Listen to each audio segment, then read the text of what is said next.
تعالى في القرآن المجيد وقال النبي صلى الله عليه وسلم النكاح نصف الإيمان أو كما قال عليه الصلاة والسلام۔ بزرگان محترم، سامعین کرام، نیند تو آ ہی رہی ہوگی، سونے کا وقت ہے، ہوا چل رہی ہے، مشکل سے 10-15 منٹ جاگ لیجیے، بہتر رہے گا۔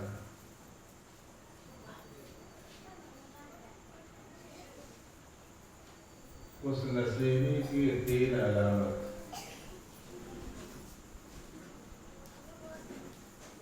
خوش نصیب آدمی کون ہوتا ہے جس کی 3 نشانیاں بتائی گئی ہیں، وہ تینوں نشانیاں اگر کسی آدمی میں پائی جائے تو آپ سمجھیں گے کہ یہ آدمی بڑا خوش نصیب ہے۔ اس میں سے پہلی نشانی یہ ہے کہ جس آدمی کی روزی اس کو اپنے وطن میں اترے۔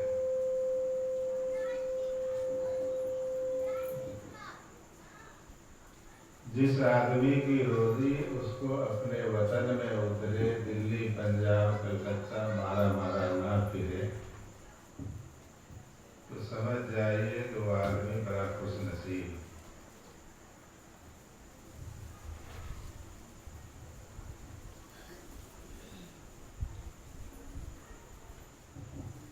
دوسرا وہ آدمی ہے جس کا گھر بڑا لمبا چوڑا ہو، تنگ گھر نہیں ہو، چھوٹا نہیں ہو،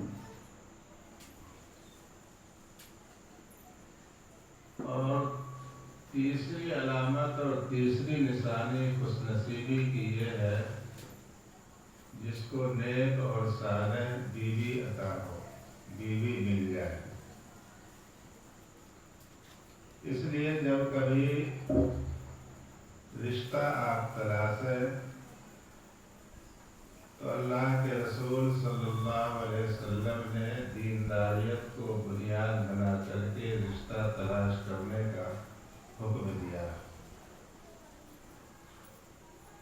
کہ دیندار لڑکی کو یا لڑکا کو کا تلاش ہو، اور ہر لڑکا والا ہو یا لڑکی والا